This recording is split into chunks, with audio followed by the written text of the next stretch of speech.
সকালের পুকুরে বকভাই মাছ ধরছেন। হঠাৎ চালাক শিয়াল এলো। সত্যি বন্ধু?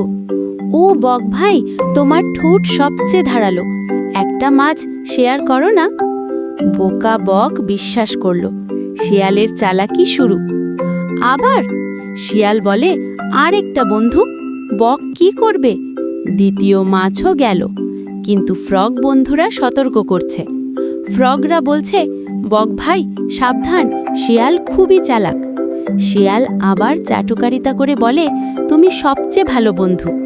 তৃতীয় মাছ, কিন্তু এবার বক সন্দেহ করছে। বক শিখল, না শিয়াল, এবার আমার পালা। শিয়াল চিন্তায় পড়ল, চালাকি সবসময় জেতে না। সত্যিকারের বন্ধুত্ব শেখা গেল। ফ্রগরা উৎসবে মেতে উঠল। শিয়াল বলল, ভুল স্বীকার করছি, একসাথে খেলি। এখন সবাই মিলে মাছ ধরা, চালাকি নয়, সহযোগিতা। ভাগ করে খাওয়া সবচেয়ে মিষ্টি স্বাদ। শিক্ষা, চাটুকারিতা সাবধানে নাও, সত্যিকারের বন্ধু চিনো।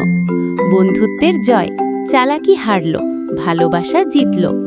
আরও গল্প দেখতে সাবস্ক্রাইব করো, লাইক আর শেয়ার করো। ধন্যবাদ। পরবর্তী গল্পে দেখা হবে। চালাক শিয়ালের নতুন অ্যাডভেঞ্চার।